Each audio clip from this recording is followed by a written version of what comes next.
कबाब तैयार करेंगे। ये कबाब आप बना के फ्रीज़र में भी आराम से रख सकती हैं तकरीबन 1 महीने तक के लिए। जिसके लिए मैंने बीफ का गोश्त लिया है, आप मटन और चिकन भी ले सकती हैं। 2 किलो बीफ का गोश्त है। 2 बड़े चम्मच भर के हमने अदरक लहसुन का पेस्ट लिया है। 1 पैकेट सीख कबाब का मसाला है। नमक हस्बे जायका है। पीसी हुई लाल मिर्च 1 टेबल स्पून है।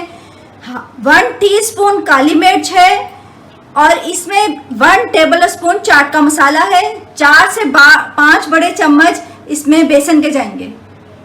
सबसे पहले हम बोटियों को कीमा तैयार कर लेंगे। अगर आप लोगों के पास कीमा हो तो डायरेक्ट मसाला मिक्स कर लीजिएगा। हम सबसे पहले बोटियों को कीमा तैयार करेंगे। गोश्त को हमने पीस लिया है, अभी मोटा मोटा है। इसमें हम अपने तमाम मसाले जार ऐड कर देंगे। अदरक लहसुन का पेस्ट जैसे मैंने बताया था,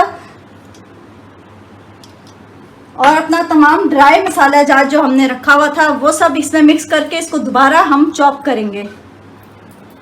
कीमे को बारीक पीस लिया है। इसमें मैंने 1/2 टीस्पून गरम मसाला पाउडर डाला है जो हमने पहले नहीं डाला था।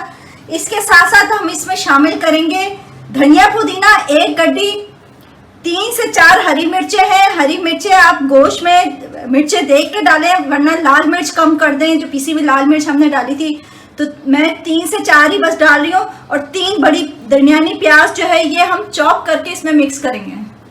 हरे मसाले को हमने चॉप कर लिया है, इसमें मिक्स कर लेंगे और बस इसको हमने शैलो फ्राई करने हैं। इसको अच्छा सा मिक्स करके इसको बस फ्राई करना है हमने। इन कबाबों को हमने सिर्फ शैलो फ्राई करना है। 3 से 4 टेबल स्पून इसमें तेल के डाले हैं और इसको हम फ्राई करेंगे। हम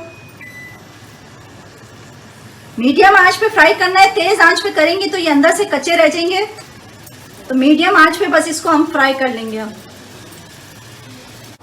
जी नाजरीन, हमारे कच्चे कीमे के कबाब बिल्कुल रेडी हैं। उम्मीद है मेरी रेसिपी आपको पसंद आएगी। बस मेरे चैनल को लाइक कीजिए, सब्सक्राइब करें, दुआओं में याद रखिएगा। अल्लाह हाफिज।